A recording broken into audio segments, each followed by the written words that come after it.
Okay. Good. Oh, before this thing starts talking. Hey, good morning, ladies and gentlemen. Thank Good. God it's Friday and you could have been anywhere, but you chose to spend your Friday night with us. Thank you. This is TED Talks, and I'm joined by Mobile Geezer. Say hi, Hey, George. hey, folks. And since he said good morning, he must specifically be talking to those of you in Europe and Asia. Yes, Morning. He must those of you specifically be in talking Asia. to those of you in Europe and Asia. George, never fails, huh? Hey, I'm very time conscious. Oh, I have to say right at the beginning, looking in the comments, Brian is here and Nigel is here, but Nigel was here yesterday afternoon, so he was definitely the first one in. Wow. Wow. I I mean, didn't even see it. How do you know he was here when he doesn't put in a comment? because as soon as you put it up, he always sends me that he was first, and he sends me a picture of him Oh, being in there. And he okay. sent that to me yesterday afternoon. So he was there very much first. He's like Captain First. Mm-hmm. And last week when he couldn't make it first because he wasn't feeling well, Eleanor was first. Well, he calls Eleanor his big sis, so it was all in the family. And keep it in the family. Okay, Exactly. come on. Oh, I guess since I said all in the family, I should say, boy, the way Glenn Miller played. You're supposed to say, songs that take a hit parade. Oh, I'm having a good time now. This episode of the Friday Night Tech Talk is brought to you by Margaritas. There you go. Mm. Oh, and by Lipton Diet Green Tea also. Mm. So I Just guess we have. should say you're wasting away again in Margaritaville. All right, now you're chaining at this point. Just going through Yeah. all the songs I've sung in bands. um, Let's see. I've had a good week. I hope you've all had a good week. Sorry, Brian. It's not even like, you snooze, you lose, because you were up early, but I don't know. Nigel Oh, just has time on his side. well, since he wasn't first last week, I guess he had to make up. Brian says I'm bringing the memories back. Mm-mm-mm-mm. But yeah, my week was okay. Went by really fast. I blink and all of a sudden, Friday is here. Okay. Uh, I actually did. I did release a video. I had like 4 videos in the bank, and I realized that I forgot to auto schedule them. So Yeah, I you just put released, out. you released one today, and I didn't have time to go watch it because I was working. I haven't watched it yet. Yeah. So that was it was basically a video comparison between LG on my LG G8X between the Steadicam mode, which uses severely cropped electronic inline station to like stabilize your shots, and the regular video mode Right. at full HD. Cool. I just finished editing my second video comparison on the LG G8X. This time comparing the video output between the Gcam app, which it maxes out at 1080p, but you can capture footage at 100 megabits per second. Okay. And I compared it to the stock camera app of the LG G8X, which caps out at 4K. Right. But the max you can get is 82 megabits if you shoot at 60 frames a second. Okay. So yeah, that was a more interesting video to shoot. So I'm going to put that out next week. Okay, that's what I'm saying. You haven't released that one yet. All right. Well, I'm going to watch the other one probably right after we get done tonight, because tomorrow morning I'm going to be busy because early voting lines are so long here. I tried. Still. Oh yeah, I tried Tuesday. The line was over an hour long. Eleanor tried when she got off work that day. The line was more like 2 hours long. So we're both going to go first thing in the morning, try to get there before an hour before they open the polls, and just wait for however long it takes. Wow. Did you not request it? You should have requested an absentee ballot. Well, No, I vote in person, period, case closed. Actually, I can't really advocate one form over the other because even though I paid $27 to have that certainty, I'm still like holding my breath a bit. I gotta call them to see if they got my vote. Yeah, I just like to go there and know I went there, in person. I'm good. So, and you know me, I have no fear of the COVID thing, so I doesn't bother me. Well, if it's not the COVID that gets you, it's the long lines, thinking of what all that time you could have spent instead of waiting 6 hours on the line. Well, I did think this week, for a few years, I was in the Patriot Guard, which is a motorcycle organization, I believe, worldwide, and they go to funerals of veterans to honor them. So doing that for a couple of years, you get used to standing at attention for an hour at a time without moving. So I have some training. An hour. You'll put that to the test. Exactly. Okay. Nigel's wondering if Jerome will get the Huawei Mate 40 Pro. That's right. Everybody just put out their videos on that thing today. I shouldn't speak to his finances, but he just got an iPhone 12 Pro, so yeah, I'm waiting. I'm waiting for mine to show up, and I got the same one. And yeah, that phone is. If anything, he's going to be interested in the Pro Plus model, which is I think $1,400. So I think his bank account's gonna disagree. Yeah. Although, Huawei's in our first story, I believe. But yeah, I'm very interested in the Huawei. Huawei's not in our first story. They're in our third story. Third story. Yeah. We could talk about the Mate 40 a bit. I think it's the second largest sensor that's ever been on a phone. It's 0.2 inches. 0.2 inches, yeah. That's 0.2 inches from a 1-inch sensor. That's a big sensor. That is a big sensor. Like, what's the biggest sensor in the phone? It was the Nokia, Lumia something? Oh, I don't remember. It was a 40 megapixel camera. It was a Windows phone. Okay, yeah. Oh, that's right. I vaguely do remember that. Okay. Years ago, and I think Juan back now did a video on it, and he was comparing it with a phone from 2018, and hardware-wise, the phone, image-wise, the phone put out great images, but right. The software, it just takes a long time. Back in the day where you have to press, and then there was like a short lag. Yeah, processing and all that good stuff. Yeah. So the funny thing is with this thing, the Duo. I've noticed today when I first hit it, the first time I go to take a picture, it takes a long time before it actually hits the shutter. But as soon as I do one picture, after that, it's pretty quick. But that first one is always a big lag. You gotta wake it up. Yeah, exactly.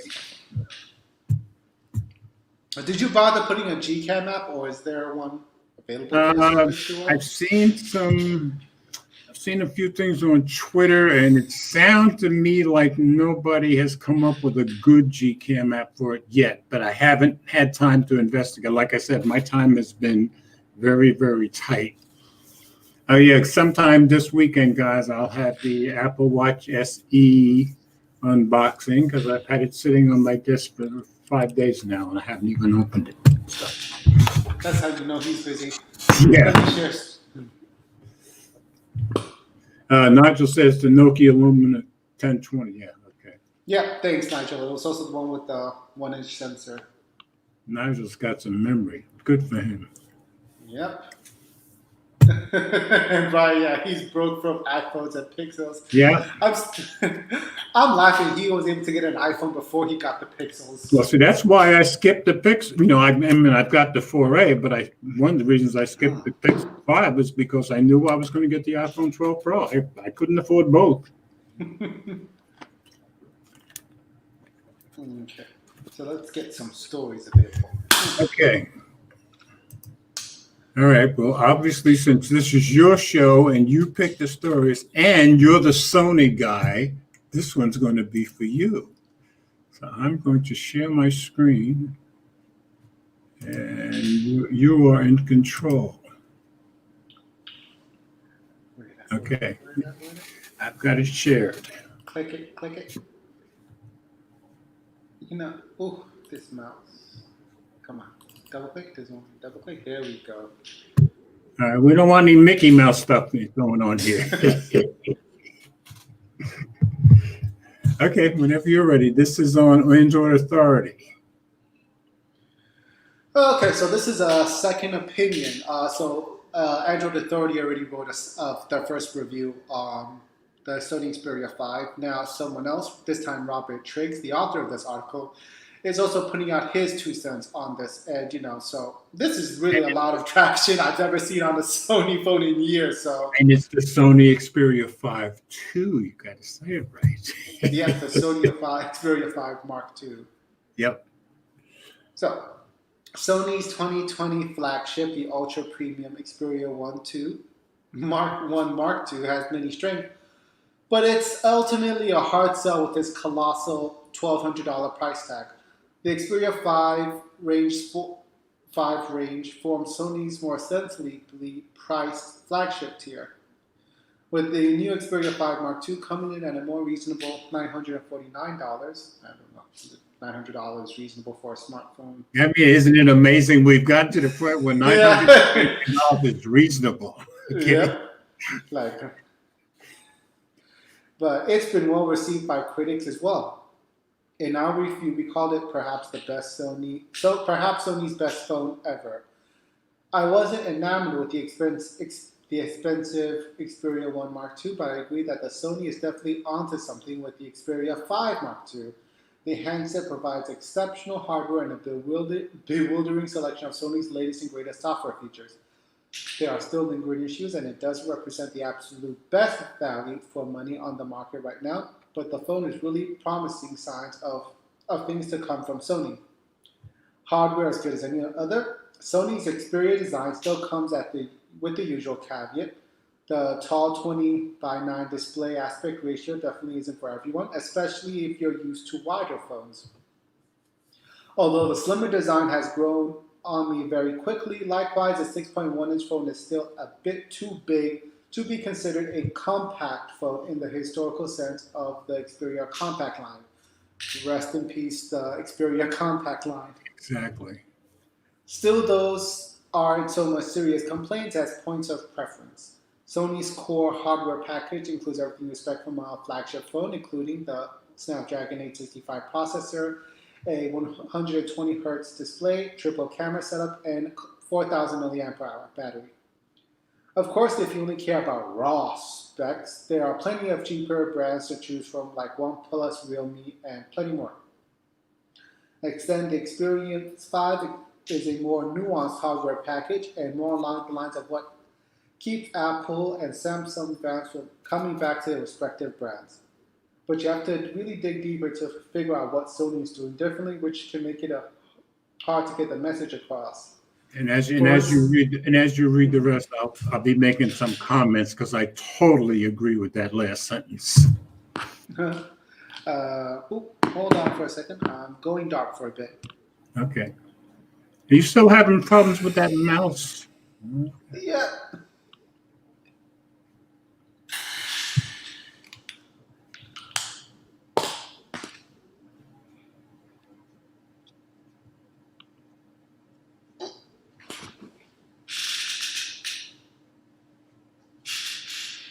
Is that your chair making that noise? Okay. For instance, the 12 megapixel camera isn't the absolute best around, but Sony's choice of a lower resolution sensor allows it to do things like 20 frames per second constant image capture, fast 10 ms image readouts, and a 4K 120 frames per second video camera, something no one else is able to do. Okay. All the other OEMs are focused on giving you 8K. Well, only Samsung and LG, but Yeah. There are certainly niche features in the modern age of point-and-click simplicity, but play well to Sony's media enthusiast audience. The pictures look pretty great too, especially when it comes to color accuracy. Check out In-Depth Shootout to see the Xperia 5 Mark II hold its own against some of the best Android camera phones, including the Google Pixel 5. Likewise, the Xperia 5 Mark II offers 240 hertz touch response, and you can upscale its 120 hertz refresh rate to simulate 240 hertz refresh rate. It also has a new graphene CPU cooling system and heat suppression power controls. This is where you bypass the battery and the charger just charges the phone without using battery. I thought that was very cool. Yeah. Okay. Not forgetting its gaming software features, including voice chat over the 3.5 headphone jack, game capture, and other game enhancer software features. Sony is finally leading into its gaming legacy. I didn't see that coming. But it still leaves us wanting more. Like, why is Sony's xCloud rival PlayStation Now still limited to console and PC? That's a good question. So you should bring PlayStation Now. Yeah, that is kind of weird. To their smartphones. Yep. Now, audio enthusiasts are left out of this media extravaganza. The phone has LDAC Bluetooth audio, although specifically, all flagships have LDAC, support LDAC ever since Android. Was it 9 or 10? I would think 9. I'm not sure. And it also has DSEE Ultimate Music Upscaling, Dolby Atmos tuning, 360 reality audio, and the aforementioned headphone jack, offering everything an audiophile could want. Speaking on that, the quality of the Xperia headphone jack, it's not as good as an LG Velvet, but Oh, really? headphone jack. Yeah, it's a headphone jack is versatile. Use it for I would have thought it would have been better. Yeah, but Sony's never really done much with their headphone jack. Okay.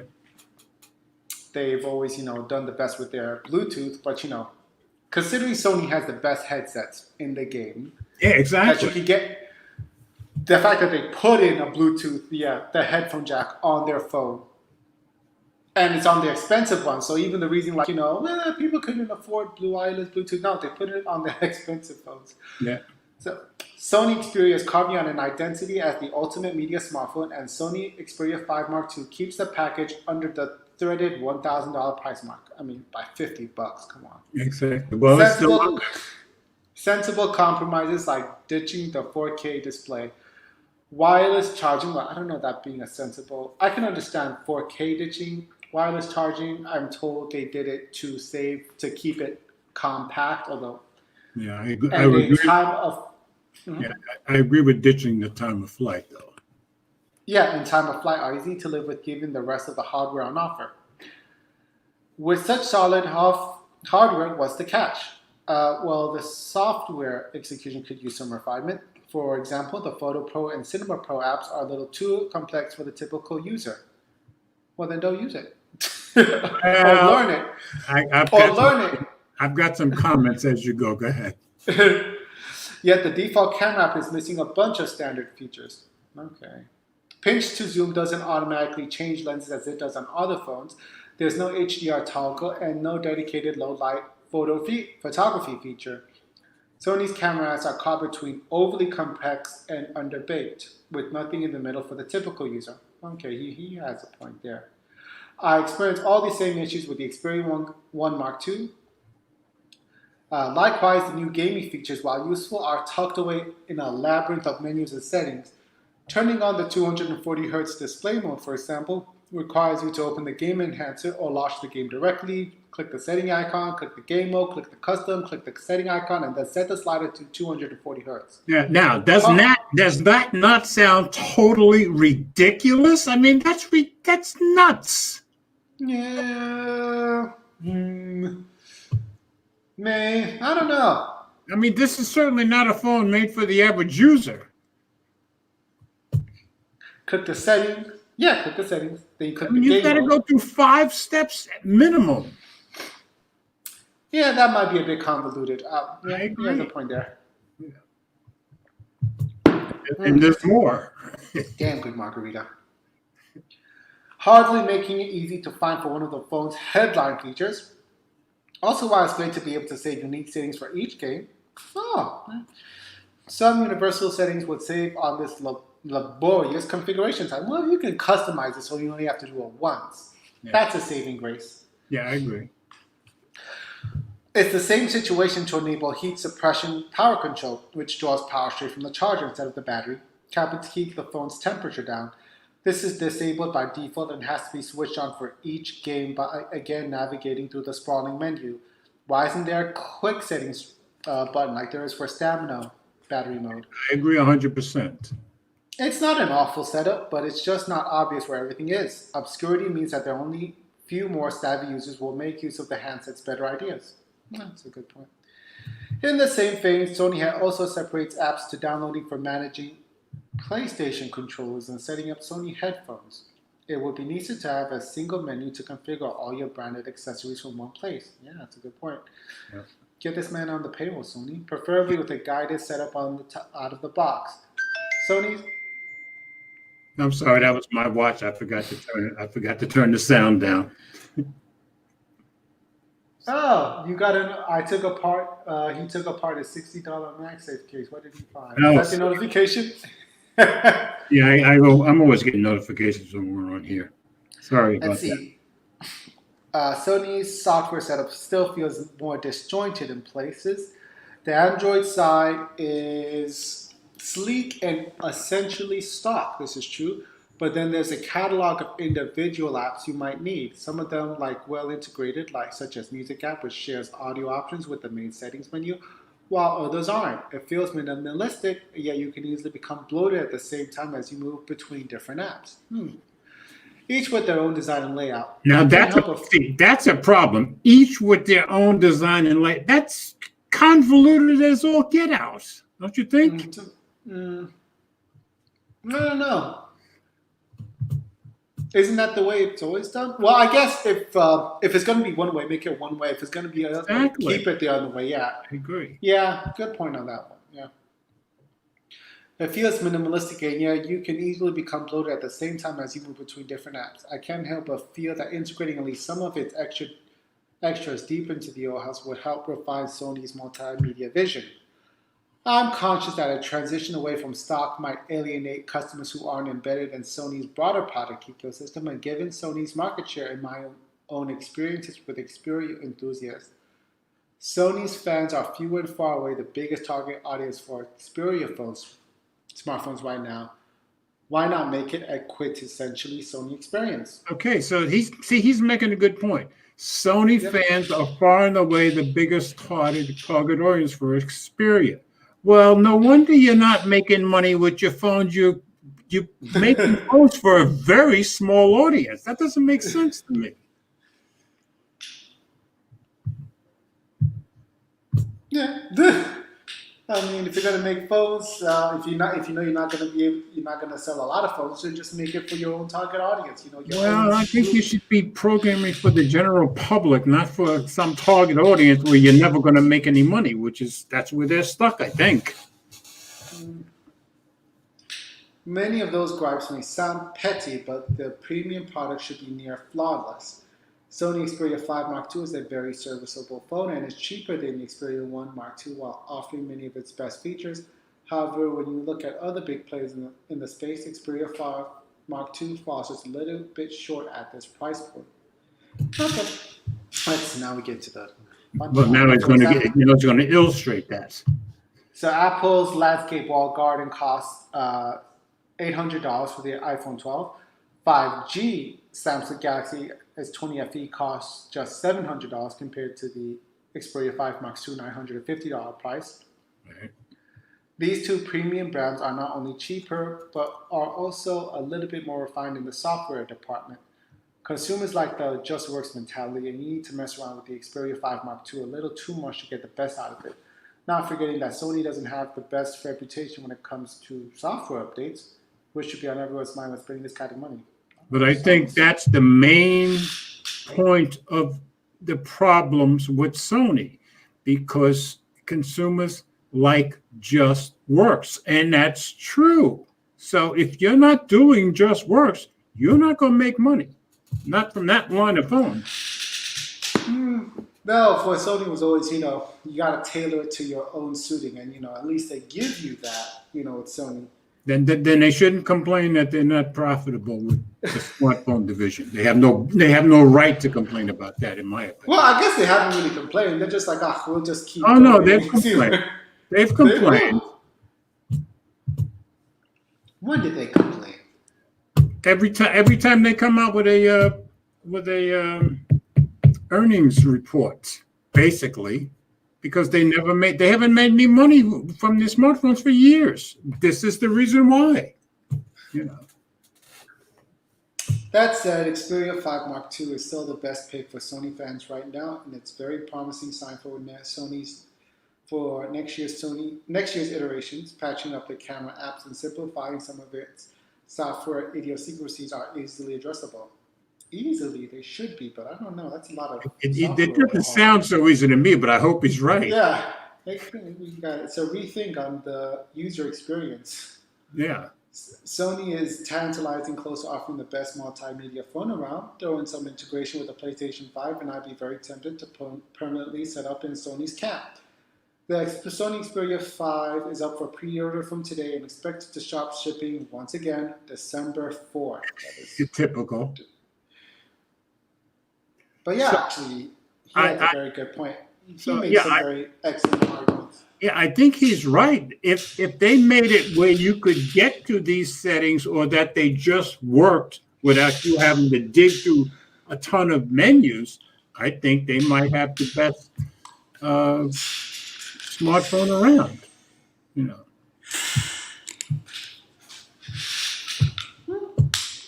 So I think the article is very well stated, and I 100% agree with it, even though I haven't touched the Sony phone in like 2.5 years.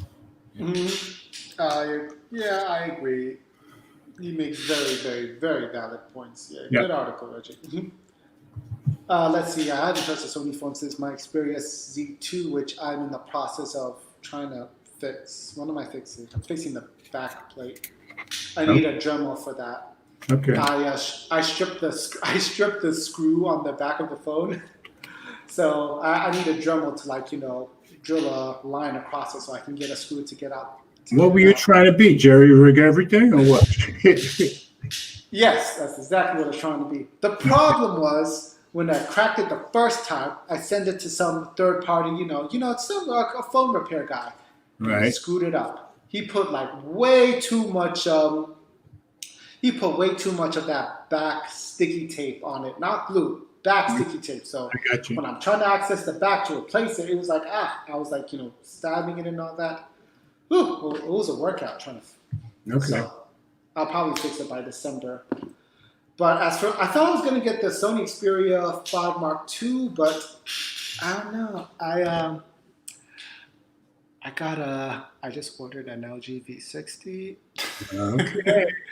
So, yeah, like I said, I was happy with the LG G8X to keep it in the stable, but, under visible. I can't send out SMS texts. I can't call numbers. Okay. So I'm thinking, V60, if it can support the Visible's 5G networks, and I can send out SMS, MMS, and call toll-free numbers. I mean, I think that I'd be happy for that phone for have you done some investigation to make sure? Yeah, nobody knows. Okay. Nobody knows. So you'll be the guinea pig. I'm the guinea pig. I've asked Verizon if, I think I said this before, but yeah, I asked Verizon if the phone will work with their sub-6 5G, and they said yes. I've asked Visible if a Verizon V60 would work, and they said no. So yeah, I don't know. Okay, well, once you can do your messaging and stuff, I hope that you've made a step in the right direction. So you ordered it already, you said? Yeah, Amazon renewed. Hi, Eleanor. Glad you're here. Hey, good evening, Miss Hayes. How you doing? Welcome. But yeah, I ordered it, and I ordered it off Amazon renewed, and they said it's unlocked. But the V60 never came unlocked. I think what it is actually a Verizon phone, and they just unlocked it. Okay, that makes sense. So yeah. So if anything, I can just easily return it. Yeah. Okay, cool. But if it goes through, then I'll just order a $200 dual screen case from LG directly, and party time. Okay. Hey, Nigel. Hey, big sis.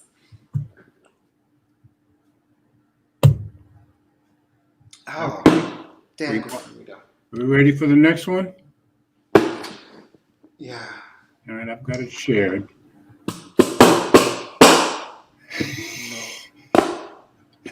Has it occurred to you to just buy a new mouse? The mouse is okay.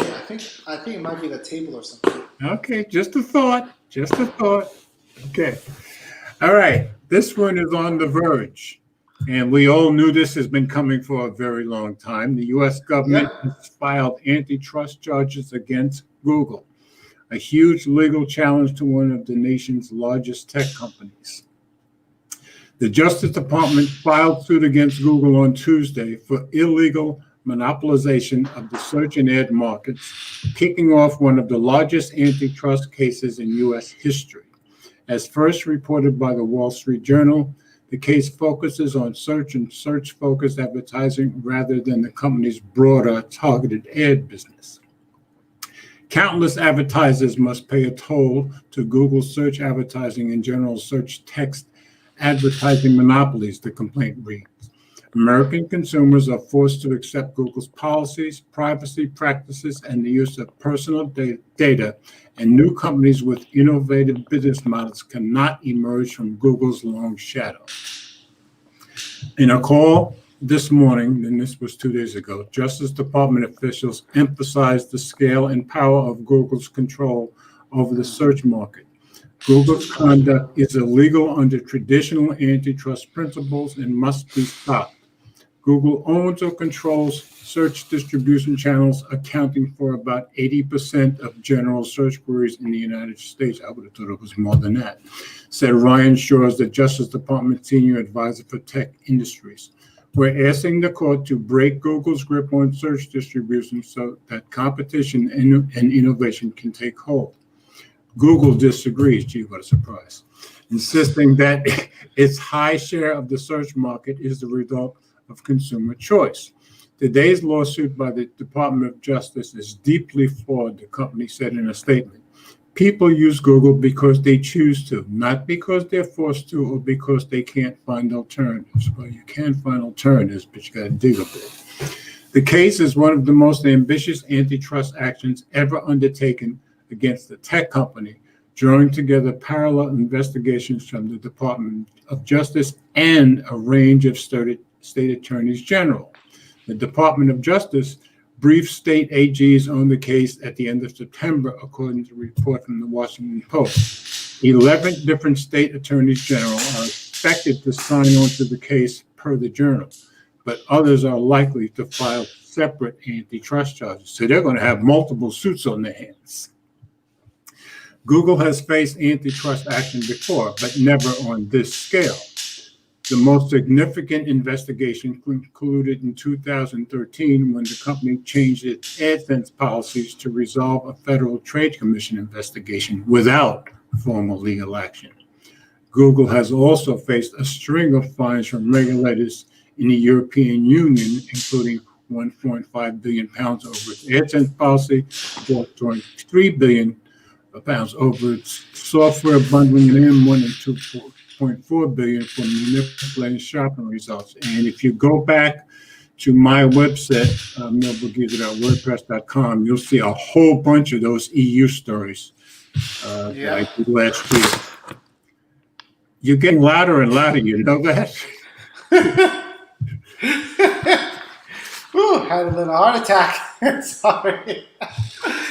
Google drew significant criticism from lawmakers at Congress's tech antitrust hearing in July, suggesting the company may have few allies left in Washington. In opening remarks, Representative David Cicilline, Democrat in Rhode Island, accused the company of using its privileged position as a search engine to crush competitors in other areas. It is Google's business model that is the problem, Cicilline said. Our documents show that Google evolved from a turnstile to the rest of the web to a walled garden that increasingly keeps users within sites. At the time, Google's CEO Sundar Pichai defended the company's actions as part of a broader commitment to serving users.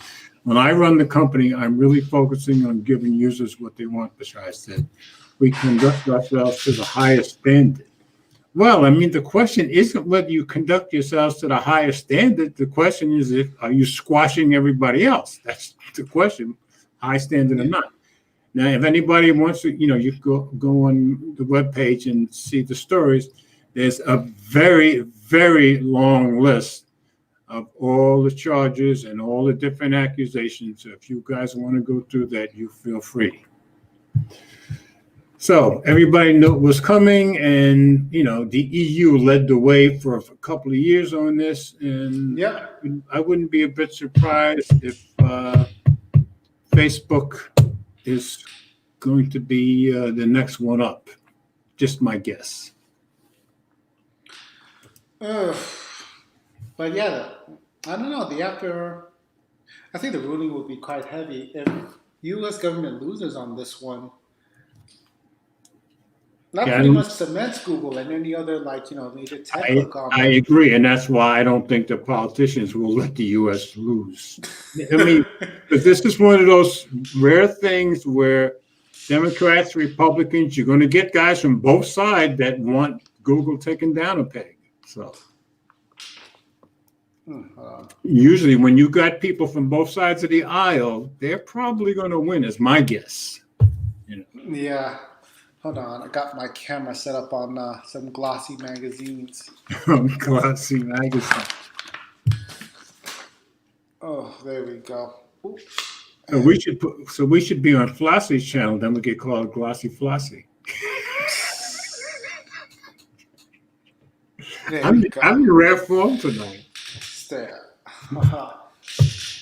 Yes, but yeah, it looks like, as always, we always catch up to the EU. Europe is always a step ahead in these sensible matters. In my opinion, now, of course, I've written maybe 10, 12 articles about the EU and going after Google and stuff. In my opinion, I just think the EU's politicians are a lot more greedy than our politicians, and I think they're a lot better at getting their hand into the pocket of big companies. Because the EU has taken billions from Google, and those are fines. Yeah, those are fines for what we've accused Google. What discharges are against Google. But the EU has gotten them. They've gotten Microsoft. They've gotten Apple. We've gotten Microsoft. Yes, the first one that the EU ever charged and got a big fine from was Microsoft. This was back in like 2004 or 5. So they've been doing this for a long time. I would say we also got Microsoft. Oh, yeah, but the EU did it first. I just think they're greedier politicians, and they're experts at whenever the EU sees a big company making billions of dollars, they want some, and they're going to get theirs. Maybe that's because they know there's no way that company made it off, truly legitimate means. Well, maybe not. I just think they can't stand big companies without them getting a cut. Now, I don't know that that's true of our politicians, but I certainly have written enough articles about the EU too. That's my opinion of their politicians. Okay. I don't know. What do you think will? So if the U.S. wins, and that probably means Google has to stop paying billions of dollars to Apple and all these other phone manufacturers to stop. And that's the thing. Default search engine. Yeah, and that's the thing. None of us know what the penalty would be. I suspect, now of course I could be dead wrong, but they would have to stop. They may make them break their search business into a separate business. Yeah. They could do. I was thinking that they just have to immediately stop, paying money to these Android, phone manufacturers to not be the default search. No, I don't think that's going to be the answer. Because keep in mind, if you want to use all of Google's services, you have to sign on to what they say. So either they're going to do something like the EU did and have them stop forcing people to do such and such and such and such if you want Google services. Or I think they may just tell them your search business has to be a separate business. It's hard to think. Break up the child. I mean, Google search is now just a subsidiary. Okay, I mean, when you think about it, the ultimate precedent for that kind of thing was AT&T back in the 80s, because AT&T existed for almost 100 years, and they did it to them, and they broke them up. So there is a precedent. There is. Yeah. But if I was thinking, would this increase prices for us? I'm thinking it should go the other way. I mean, isn't at least as far as politicians claim, don't they normally? I know. I mean, for those who purchase smartphones, because like I said, Google pays millions of dollars, if not billions in Apple's case, to get their search engine as the default. Yeah, on phones. it could increase prices for smartphones. It depends on what penalties the government would put on them, and I don't know exactly what penalties they're even considering. I don't think anybody does at this point. Do you? Well, yeah, obviously, make don't make Gmail the default, email app. Yeah, that's kind of the same thing the EU did. That same type of thing. Remove Google search. Well, I wouldn't say remove Google search, but you might make it spin off into a separate company, and you might make people have to choose it rather than make it the default. Yeah, that's when remove the Google search app, on the phone, so people have to come search it. Yeah. Because as soon as you do that, now you've made competition pretty even, because if people have to go specifically say, I want Google search, well, they can do the same thing one and the other. I mean, it's not even though. No, Google is actually the best in terms of search results. I agree 100%. I mean, it's the next best one's Bing, which is 2% difference. I haven't used Bing. I haven't used Bing in so long. I don't use anything with Google like most people. Yeah, some people use DuckDuckGo for its more privacy focused search results, and that's done well in Europe now that they put those restrictions on Google. Okay, I didn't know that. I didn't know that they had done well there. Anyway, this is something that will be years in courts. I think it's how long do you think this will take? You think this will be like a Oracle versus Google saga? No, because if I look at the pattern of the EU, within the last batch of big fines that they were able to put on Google and make them change their policies, that only took 3 years from the time that they actually filed to the time that they actually put the penalties on. That only took 3 years. So it could be that quick here. I don't know. Okay. Okay. Oh, we got the next story. I got it up there. Yep. Okay. This one's on you. This is on telecom.com. Sounds like double talk, doesn't it? Telecom.com. Telecom.com. Yeah. Sounds like a good commercial, doesn't it? Has a nice ring to it. And whenever you're ready.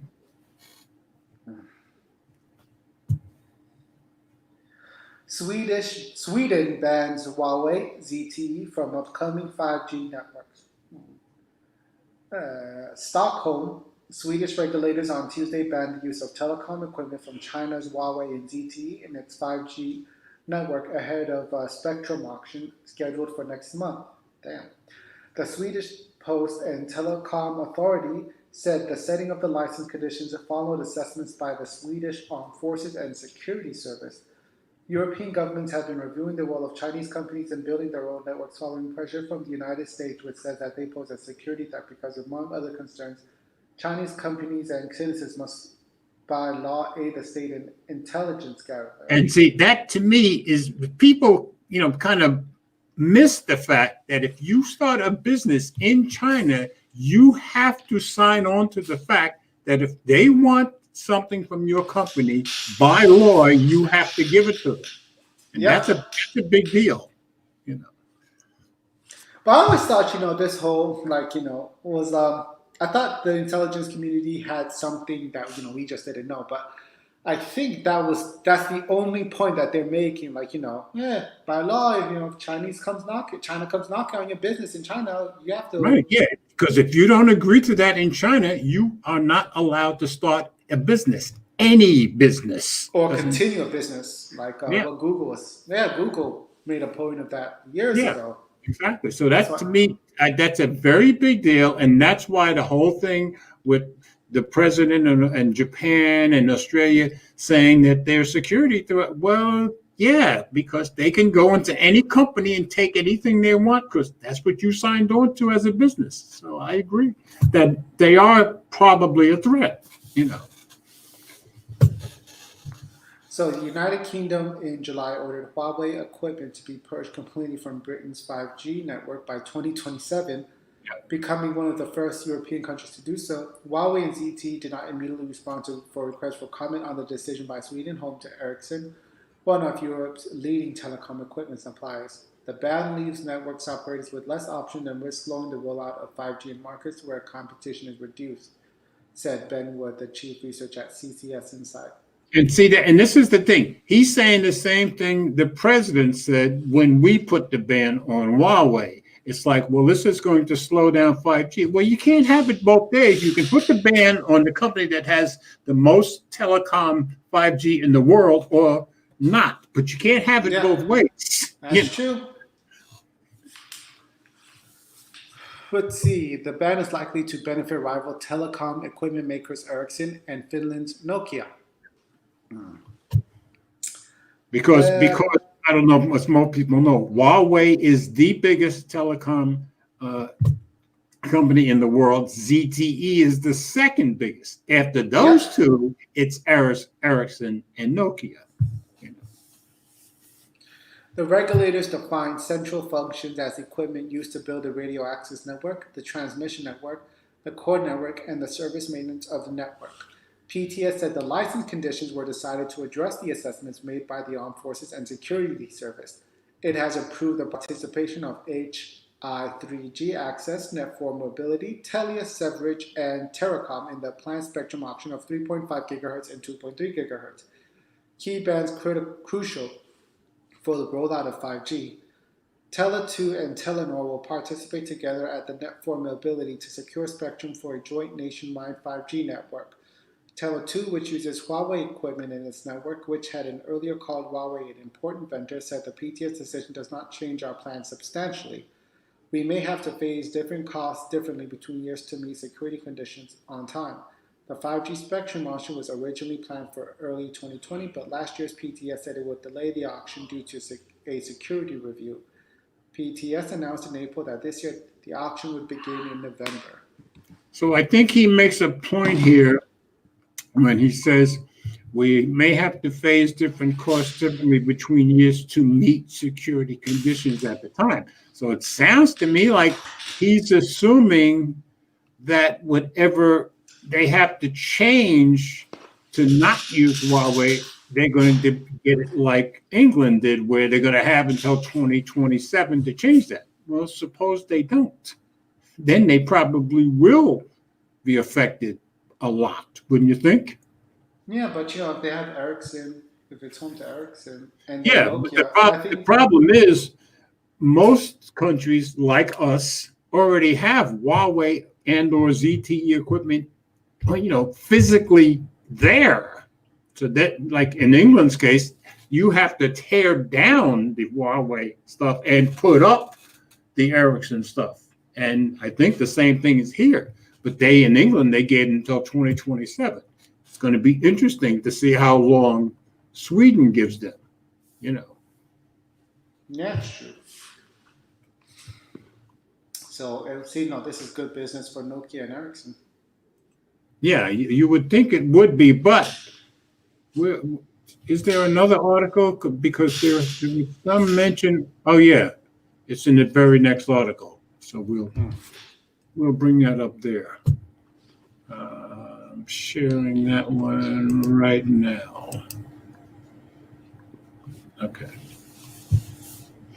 Okay, I've got this one. This is Bloomberg opinion. Huawei's rivals should be happy they're not American. Swedish telecom supplier Ericsson has been able to retain access to the Chinese market. That's been a boon for sales, which makes sense. The advent of 5G networks has accentuated U.S. concerns about lacking a domestic rival to the mighty Huawei Technologies Company Limited. Yet the Chinese telecoms equipment makers' main competitors, Ericsson and Nokia, have good reason to be relieved that they are domiciled in Sweden and Finland, respectively. President Donald Trump's administration has spent much of the past 2 years cajoling other countries into banning gear made by Huawei from their networks. Had the two Nordic firms been U.S.-based, they would likely have been subject to retaliatory bans in China. Dodged a bullet. Yeah. This would have had, well, maybe we'll see towards the end of this article. This would have had dramatic implications for their earnings. Ericsson's Northeast Asia region, which includes China, was the only market to deliver meaningful growth for the company in the 3 months through September, with revenue jumping 39% to $8.8 billion, $1 billion in dollars. Group sales would otherwise have declined. So without China, they would have lost money. We'll see what happens with Nokia when it reports third quarter earnings on October 29th. What's more, Nokia and Ericsson will benefit from Huawei's exclusion from some markets, though the effect is likely to be limited. So far, just a handful of countries have imposed a ban on the Chinese vendors, such as the U.S., United Kingdom, Japan, and Australia. Although others, such as France, are restricting Huawei, the greater prize is, for now, retaining access to China. Yeah, it's the biggest smartphone market in the world. Besides, Ericsson may yet suffer from the geopolitical fallout. And this was my point from before about dodging a bullet. On Tuesday, Sweden banned Huawei and ZTE Corp, another Chinese supplier, from its 5G networks. Oh, they did give them until 2025, so that wasn't in the article. Okay. Citing security concerns. China has intimated that it may retaliate. Targeting Ericsson could well be an option. The Swedish firm's existing Chinese market share would make a reprisal ban costlier and time-consuming, but such a move isn't impossible. But yeah, I think Nokia is probably in good shape and will benefit from them being banned in Sweden. But since Ericsson is in Sweden, China could say, well, you're banning our company, we're going to ban your company. Well, then I think Ericsson's going to start losing money. So, yeah. Okay. Yeah. Anyway, I'm not done. Should tensions increase, the arrival of mass market 5G smartphones in other parts of the world may come to the rescue. While China's heavy investment in the next generation networks has been driven by state industrial policy, the lack of consumer demand has made it harder for carriers elsewhere to justify the outlay. For all of the marketing hoopla championing 5G, coverage remains pitiful outside of China, which had installed 400,000 5G base stations by the end of June and expects to have 650,000 by the end of the year. Carriers in Europe and the U.S. are yet to reveal exactly how many they have installed, but it's far fewer. Yeah, so the U.S. and Europe probably don't want to say because China is so far ahead of everybody else. But the introduction of 5G-enabled handsets, such as the new lineup of iPhones that ships next month, should force a demand for the new networks in these regions. That's good news for Ericsson and Nokia, who may finally start to enjoy more growth beyond China. American tech giants have enjoyed incomparable growth over the past decade, but when it comes to network equipment, there's an advantage to geopolitical neutrality. And that's true. I think once the iPhone has 5G, that's going to make it a bigger market in other places other than China. So that's great. Yep. So just interesting stories. I'm glad you did that follow-up story because that kind of explained the rest of the first story. All right, what's the next one? Okay, now your Twitter thing. I don't know that I completely understood the point here, but I'll let you explain it since it's your turn anyway. I'm sharing your screen right now. Oh, this was just like an outrage thing. Apparently. Now, so my impression is this is a complaint against OnePlus. Am I? Yes, the OnePlus 8T. It got a software update, and in the software update, it contained an app, the Amazon app. It pushed the Amazon app to the phone. Okay, so I did get it. Okay. So I was just like, that's bad. That's not good. Well, yeah, I was reading the comments, and yeah, I can see the point. I mean, even Google commented. You know. Now, this was just some guy, who was complaining about, that was just, some guy complaining Okay. about Google taking advantage of a thread. And Uh, that's what the rest of the comments are pretty much about. Like, but yeah, pixels aren't really that popular yeah, in and that's India the at the problem. moment. Yeah. In India, Indians are salty with Pixel phones, and justifiable reasons. Ever since the Pixel 4, but Oh, yeah, that's yeah. a Okay, the Pixel 4, that makes sense. Okay. yeah, but yeah, that's actually the first I've ever heard of an over-the-air update pushing out new apps. Right. A third-party app for that as well. Isn't this the kind of stuff that Verizon and AT&T used to do years ago? Give you an app Yeah. push out a third-party app. Yeah.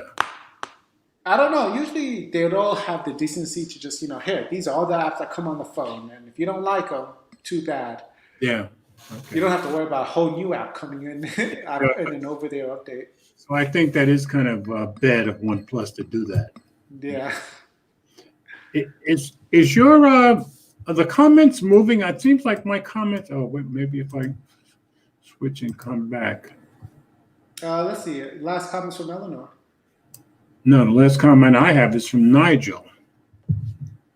At least on StreamYard. 7:29 p.m. No, oh yeah, 7:29 p.m. your time. Yes. Yeah. Okay. Yeah, I got them all on StreamYard. All right. Just nobody was commenting. Okay. Usually guys jump in and talk. They just want to sit back and enjoy the show. Okie dokie. Oh no, All right.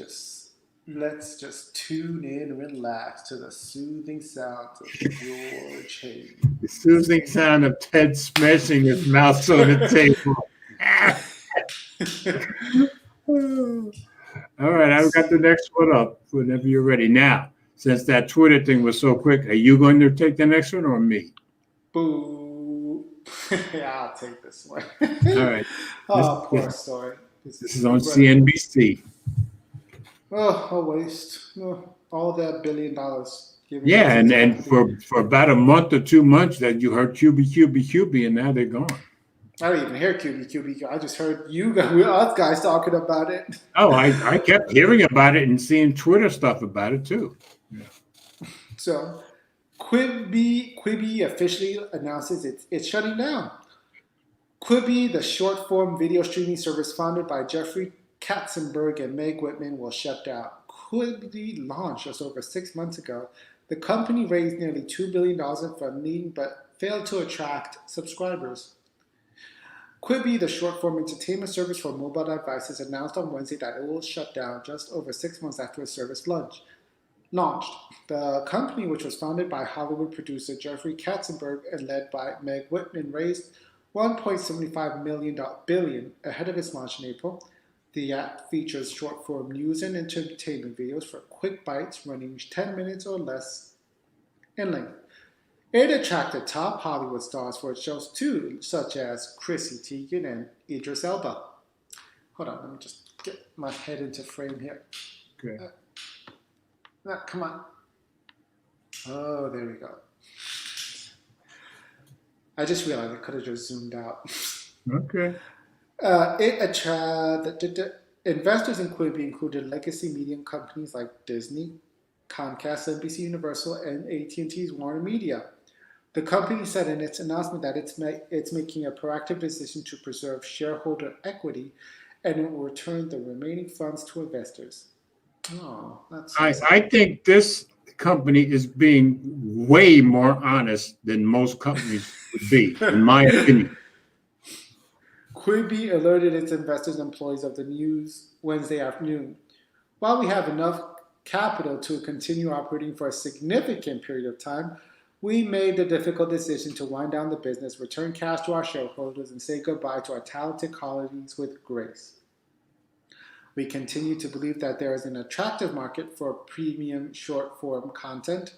It might be TikTok, but maybe that's not premium. Yeah. Snapchat certainly has a leg up in terms of premium, though. So. Yeah, but I think TikTok will overcome them. Overcoming the months, we will be working hard to find buyers for these valuable assets who can leverage them to fill their potential. Shortly after Quibi's launch, there were already signs that it failed to sign up subscriptions for its $5 a month streaming service as it fell in Apple's and Google's App Store rankings of popular apps. According to people familiar with the matter, Quibi originally projected it would have more than 7 million subscribers after the first year, but it only had about 500,000 subscribers Big difference. as of a few weeks ago. That is a very big difference. Yeah. Yeah, that's whoo. you way, Mr. Marr. The app was originally pitched to appeal to a younger demographic eager to watch short videos while on the go. I find that hard to believe because there was no David Dobrik or any of those Logan kids that I... Yeah, but I think they were banking on the fact that they were 10-minute videos, that they just think younger people would subscribe to that. Obviously, they were wrong. They were wrong. They should have got these more younger people. Maybe like a dance studio from what's her name, Kristen Amelia. Give her a stack her way, have her do a show. I agree. Got a few.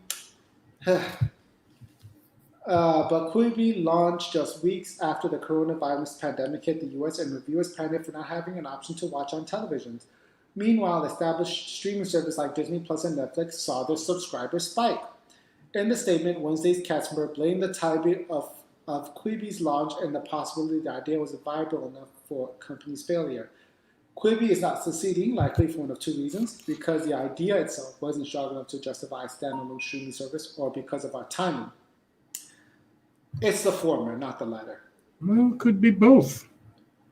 But the pandemic, we had to stay in one place for 3 months. All we could do was watch stuff. What do you mean, like the timing? Well, I still think it could be both. I mean, if you're going to blame the timing, then blame him for releasing it in March and not April. What? Well, actually, no. The timing was perfect. Everybody was terrified in March. People were just settling down with a normal in April. Well, that's true. Since then, reports surfaced that Katzenberg and Witten were seeking additional funding to keep Quibi afloat as subscriber numbers failed to meet expectations. On Tuesday, the information reported that Katzenberg attempted to sell Quibi's catalog content to Facebook and NBC Universal in an effort to avoid a bigger loss for the company's investors. It's nice of them, though. According to people familiar with the matter, Quibi had difficulty selling itself to a larger company because it only owned its content for 2 years, meaning that any potential buyer would just be purchasing Quibi's technology. But Quibi's technology came with its own baggage. The company faced a lawsuit from the interactive video company Echo, which claimed Quibi violated Echo's patents for mobile video technology. The Wall Street Journal reported in May that the hedge fund Elliott Management financed Echo's lawsuit. All that is left now is to offer a profound apology for disappointing you and ultimately letting you down.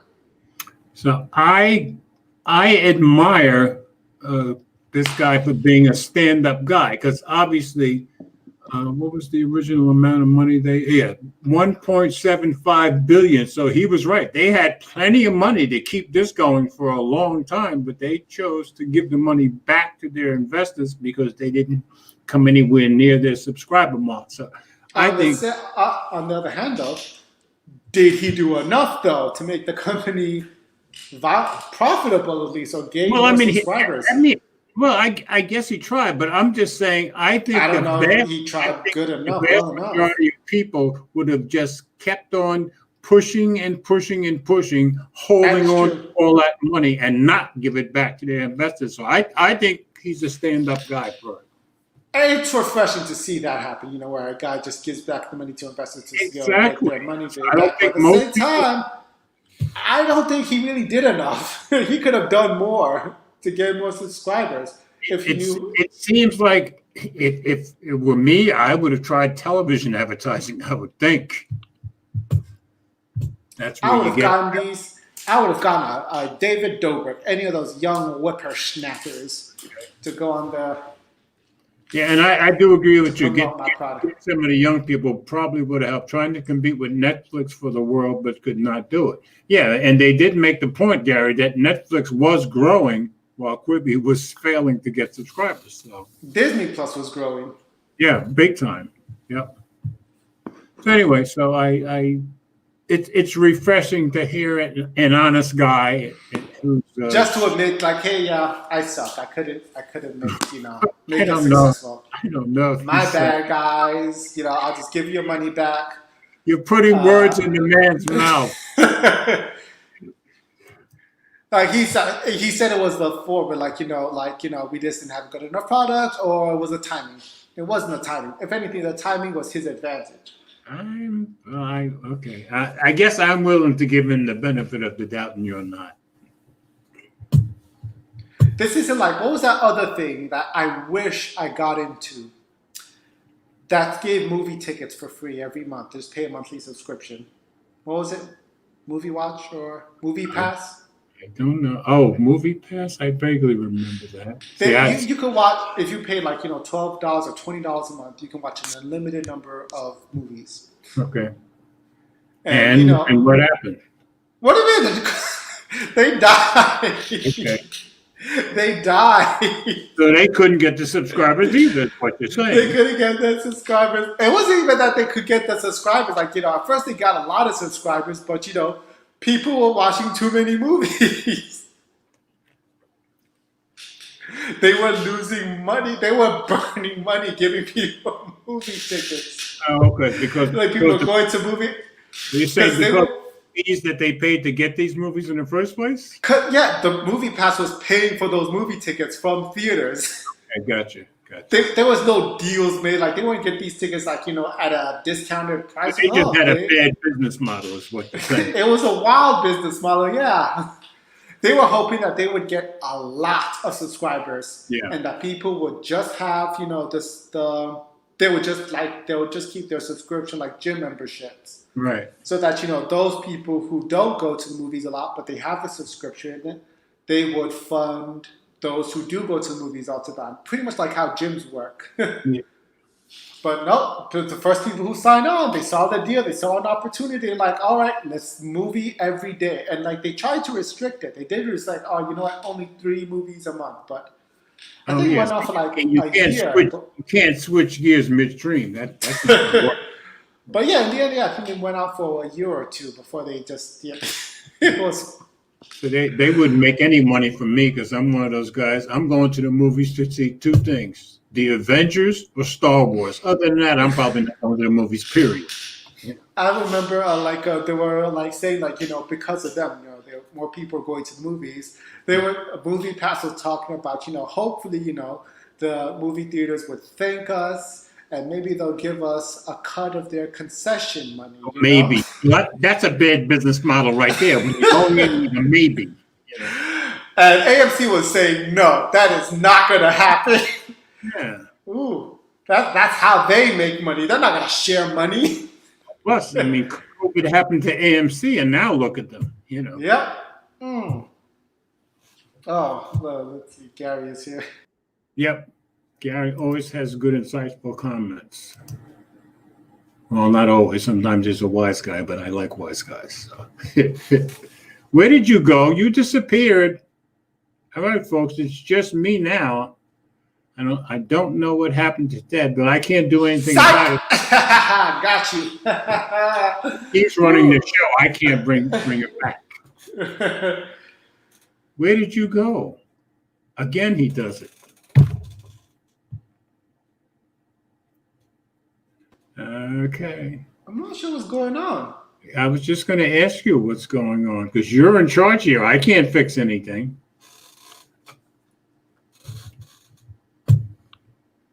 Okay. I'm not going to touch anything. So maybe subliminally you want the old guy to be in charge all the time? Is that it? Okay. Google Assistant. All right, this is me, right? That's you. All right, this is on XDA developers.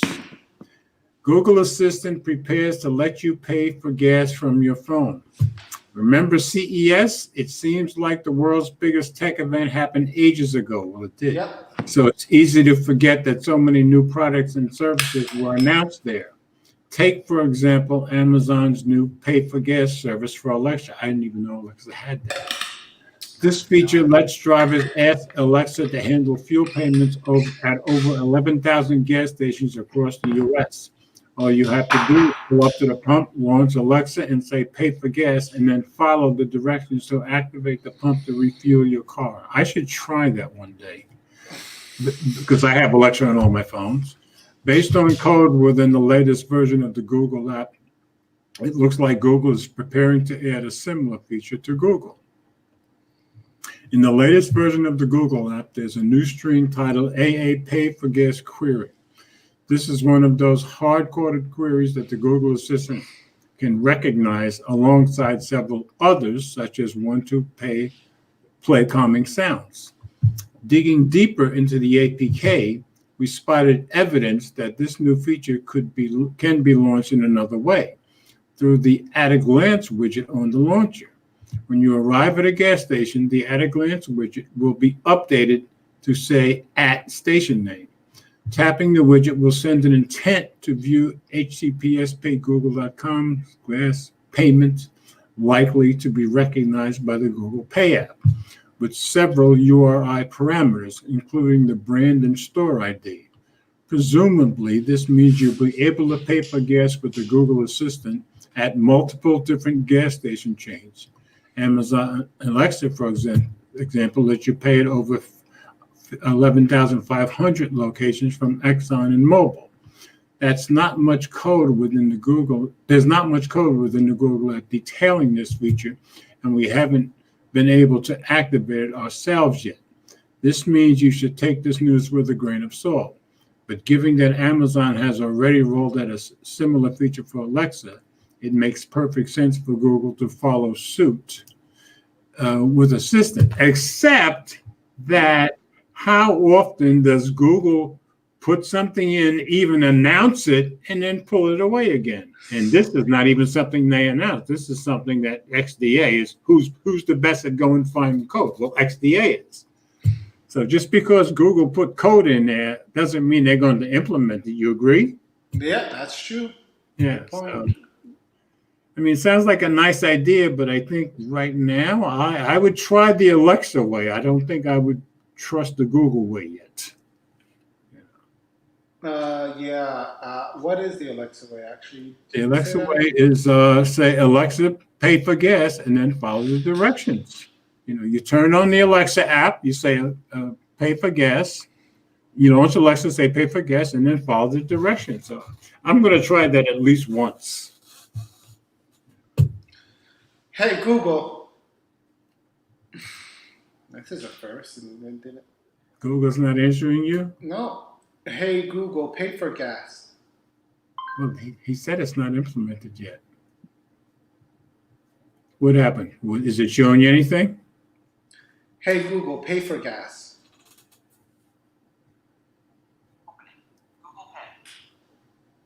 Okay, dude. It opened up Google Pay. Oh, it opened Google Pay. All right, let me try something. Hey, Google, can I pay for gas through Google Assistant? I heard. Can I pay for gas through Google Assistant? Sorry, I couldn't find any up-to-date news. Sorry, she couldn't find any up-to-date news. So obviously nothing is implemented yet. Her lips are sealed. And maybe for all time, for all we know. Let's see. At least I came up with a good icon for the story. That old gas pump. Yeah. Let's see. Let me show that. I'm proud of that. Let me show that to people who haven't gone to my webpage. Let that screen share show just for a second. So I was very proud of myself, folks, for coming up with that image for this story. I just thought it was very cool. But I'm an old guy who thinks he's cool. So. Okay. I was thinking let's just skip to the last story. The play music? Yeah. Okay. Clicking on it now. Thank you. And sharing screen now. And okay, all yours. You're in charge. Boom. Okay, Ladies this and is on gentlemen. Android Police again. Yep. Yes, ladies and gentlemen, I regret to inform you that as of October, what is it? Another Google Yes, product as of yesterday. has died. Yes, as of yesterday, another Google product has succumbed to death. Yeah. Rest in peace, Google Play Music. Google Play Should I Music say? is officially. Okay. I was thinking of the other one, like dun dun dun dun. Yeah, well, Dun, that's true. dun, dun, That's dun, true. dun, That's dun, true. We've known for more than a year that Google Play Music days were numbered. Its death had even been officially announced, but it's really real. Google has just sunset the Google Play Music app on Android and web, providing the knockout blow to what has been a rather short match. Open the Android app now and you'll be likely greeted by a white splash screen with the Play Music logo that morphs into the YouTube Music one. Bold text tells you that Google Play Music is no longer available and explains that you can transfer your whole library to YouTube Music. I already did that. I already did that too. Two buttons are provided below that, one to kickstart the transfer process and another to manage your data. The latter takes you to the GPM site where you can download and delete your full library and delete your recommendation history. Once you're done, the apps widget should disappear by itself from your home screen if you had added it there. It's clinical. It's a clinical irreversible death. For now, it doesn't seem to affect everyone, but it's slowly spreading to more and more users. Those of you wondering whether manually changing your phone state would revert the blow, let me save you some time. Rita tried it and it didn't work. Yeah. The only workaround that seems to bring the app back for those who lost it is uninstalling app updates and reverting to an older version of Google Play Music. Then you have to turn off automatic updates for it in the Play Store and cross your fingers and hope Google doesn't force kill it another way. Why would anybody want to do that for something I that's don't dead? know. Yeah, it wasn't, to be honest. Like I said, Google Play Music was basically the Sprint of the music streaming services. I always loved it. So. I think I don't know, what did I buy? And I think I bought, what did I buy? Did I buy YouTube Red and I got Google Play Music for free, or did I buy Google Play Music and I got YouTube Red for free? No, I think you had to buy YouTube Red and get Google Play Music for free. Yeah, so that's how I was happy with that exchange, as Google is the freebie. So what Google didn't think of it as an easy way to manage your locally stored data on your phone. If you downloaded music for offline listening, you can do that anywhere with the app now, and the data will still take up space on your phone. Ooh. Yeah. So you'll either have to uninstall the app, or if your device doesn't allow you to do that, you need to tap and hold onto the app icon from the drawer, go to the app info, and then select storage. There you should be able to clear the Google Play Music's cache and offline music. Okay, If that's Google good Play for Music, people who actually put them on their phone. I keep it in the cloud so I don't have to put it on my phone. You know.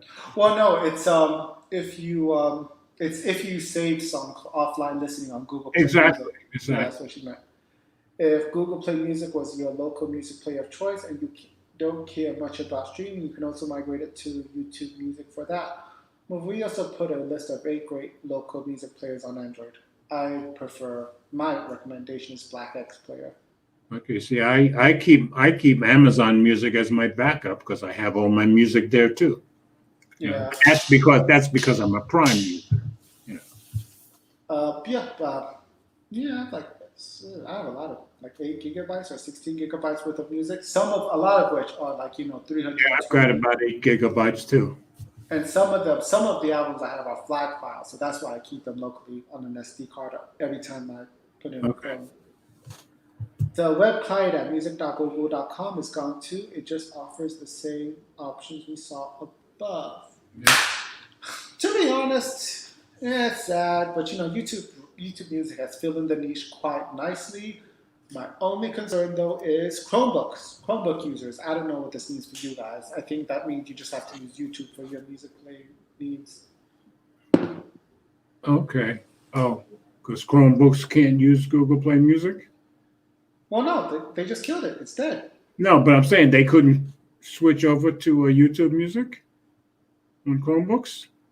Oh yeah, since they do have, since there is an app, yeah, I forget they can download the app. Okay, that's what I would have thought. Okay. But it's not. Here's the thing. Well, Chromebooks I've used, there's usually like a duality between them. You can either use the Android side, which is usually Yeah, that's true. Yeah. and then they have the web browser side, the Chrome, The which, browser-based stuff, yeah. and usually if you're using Google Play Music, at least that's what I did. I was always using the web browser for it, and So that should still be okay, right? there is no web browser for YouTube Music. It's just YouTube. Oh, okay, gotcha.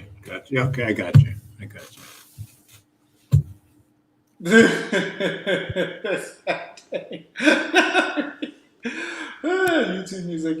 YouTube Music is better.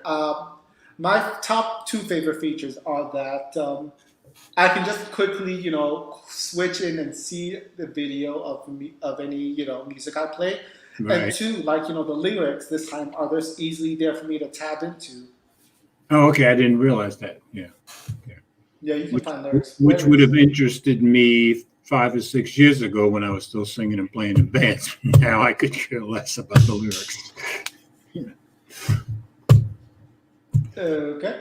Okay, now we're going to your usual weekly excitement. Yes. Ladies and gentlemen, the YouTube life is a hard life. Toils and struggles. Oh, are you all Toils and struggles. Wait, we'll replay the music for you. Dan, dan, dan, dan, dan, dan, dan. It's not much being a small YouTube tech creator, but it's honest work. And we are not helped much by the YouTube algorithm. So if you want to go find some nice... Hey, focus. Thank you. Now, keep in mind, like you always do, you can show, the rectangle stuff on screen, but you're in charge of that. So. Yeah, I was just about to do that. Hold on. Come on. Ooh, I can't. Oh, all these.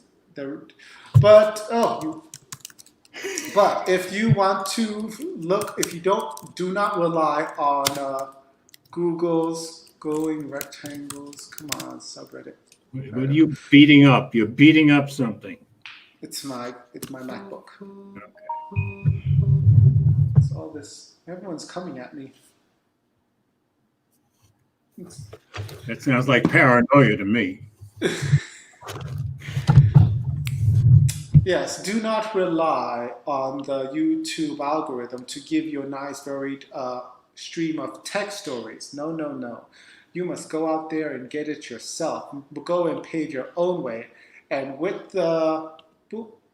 and you can do that with the glowing rectangles subreddit. Yes. Thanks to Juan Bagnell. Is it still fighting you? Oh my gosh, stop. Nobody watches. This is like hopefully my email will be okay. But I was going to say, but yes, it's a place to talk about the best tech toys or, good commentary on the smartphone space. George, you don't actually put up your videos on this on the subreddit. You should. Can't rely on the algorithm. He's saying the best, I don't know that I would even be in that category. So. Nonsense. Who else has Friday night tech talks where they, let's see. But yeah, so here on this subreddit, which I'm trying to scroll down to, but I cannot. Come on. There we go. Okay. So here we have a curated list by the people, for the people, where they can, recommend their watch videos, or, if they think they come across a YouTube content creator that should get more traction, they put it here. T is on top this week. Good for him. Is he though? Let's see. He's number one. Let's see the top video of the day or Oh, top okay. post. No, this is up to date, not the week, right? Yeah, this is of the day. I usually Oh, do well, it then of the day. Tana made it too. So both guys that I follow and know. Yeah, Tana is on top with Yep. 8 upvotes. Has a nice ring to it, doesn't Tana on top? Yep, Tana's on top. Yeah. I guess he's done a full review on the Pixel 5, and Yep. definitely check out his work. His videos are certainly lively. Yeah, And to say the least. to say the least, exactly. Second place goes to Issa? Oh, is Issa it- does tech. Yes, Okay. Issa does tech. She looks at a multi-monitor desk setup. You see, YouTube tries to pigeonhole us creators. If they think we're good with smartphones, they want to keep us talking But about they smartphones. can't pigeonhole Issa because she does phone stuff, but then she'll go do some. Today, I think she put up a video about something about makeup or something like that. Well, here she has something about a multi-monitor desk It's setup. you can't pigeonhole her. She's too varied. So good for her. And number 3 is the Friday checkout by what's his name? I don't know him. Beard guy. He has a beard. Beard guy. You just described the majority of guys in America. The Story Behind series. Okay, don't know Is his him. name on here? No, his name's not on there. Well, this channel is the Friday checkout. Okay. And he does make a good point, like the Huawei Mate 40, it might be Huawei's last compelling flagship I wouldn't be a bit surprised. because they were only able to get 8 million chips of the Kirin 9000. Oh, okay. So even making their own chips isn't working for them now.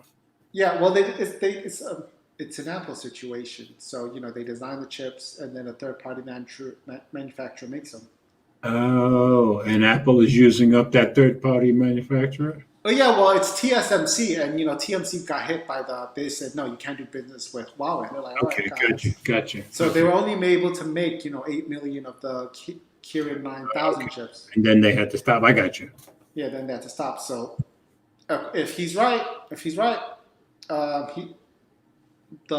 you only have they only have a month's supply of Huawei Mate 40s. That's a shame because just last year early this year, they overtook Samsung and became number 1 in the world. And now they've slipped to number 2. And now they're going to slip even further. Yeah, now they're going to slip even further. At least they had the hardware. Yeah. Oh, Okay. but I want to see Huawei Z Fold 2, the complete device at a ooh, look at that title game. Yeah. The complete device at a steep price. Well, yeah, that's Jay Will. Now, I have yet to see anybody post anything really negative about the Fold 2. I mean, I'm not paying for it, but it seems like everybody that gets that thing loves it. Yeah, just the $2,000 price tag that we don't like. Exactly. And also the selfie camera. I do agree with everyone when they all complain about that selfie cam between the display. I would have preferred if they just not. But I would prefer this because I still think it's more unique and certainly more more productive. unique. What are you Axon M did that. Talking about more unique. No. Nobody has done this the way Microsoft's done it. And I think it's mainly because of their partnership with Google in developing it in the first place. Nobody else did that. And it makes you more productive. Even Erica Griffin thought it was more productive, and so did a few others. I don't know. If I had $1,400, I would scrounge $600 more and just get the Z Fold 2. No, I'd rather have the Duo. Even though the Z Phone 2 as a phone is going to be a lot better, but as a complete device, I'll take the Duo. Thank you. As a complete, what do you mean? The Z Fold 2 is a complete device. It's got. I mean, as a 5G, complete the cameras. productivity device, I'll take the It's got Duo. decks. It's got depths. That would help for my We all productivity. have our opinion. I have mine. You have yours. It's allowed. Oh, look at Gary bad-mouthing Erica Griffin. Oh, not good. Oh my gosh, why are we so up there? I can't. Oh, what am I doing? I have no idea. As long as you do, we're good. exit full screen. There we go. Boom. Okay, I there you couldn't go. see the chat. Let's see. He's just bad mouthing Erica. That's okay. She's had it before. She'll come back at you though. Oh gosh. And just in case, Issa, I do not condone these remarks. And Which remarks? Gary's. Who else would it Oh, be? yeah, no, I didn't even see that. No. She's got a boyfriend who'll hurt you. And she may be in the Philippines, but he's here. He can come and get you, Gary. Oh, thick is a good thing. I didn't know thick. Okay, thick. That's a new one on me. Thick is a good thing. I thought that was a bad thing. Yes, it's a compliment. Yeah, I understand during your era, girls were trying to get less thick. They were trying to suck it in, fit into their corsets back during your days, huh? Oh, wait. I don't go back quite that far. Thank you very much. Okay, well, this was the show, ladies and gentlemen. I hope Oh, you yeah, enjoyed it. Gary said he's not afraid of Joshua Vergara. Okay. Actually, okay. Let me actually just go ahead and just remove some of these Gary. No offense. Let's see, some little bit of redacting, and I can't do it. Well, I can't. You can't. Okay. Hold on. Let me get my censorship going now. Okay. Remove. Got it. Unique. What's he referring to? Is he referring to you when you're talking about your duo? I think he was talking about the duo. Yeah. Yeah. Thick is a good thing. Yeah. Okay. Teach me something new. Okay, well, ladies and gentlemen, that was the show. Come on, I think that they really are conspiring between the camera and this mouse. I don't know. Isn't it weird that the tech stuff works fine for the old guy and not for the young guy? Shouldn't it be the reverse? Stop.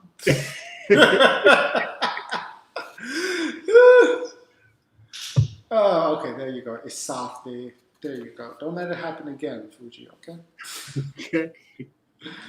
All right, well, good night, guys, and thank you so much for watching. Good night, Gary. Everybody has a blessed weekend, and next week we'll be back on Mobile Geezer. I promise I will not beat up my mouse. You have a good night, Ellen, and just feel better, Nigel, and peace out, Brian. All right, good night, all. Thanks for coming by. And I will just end this if my mouse will let me. Now we'll have our pregnant pause. That's good.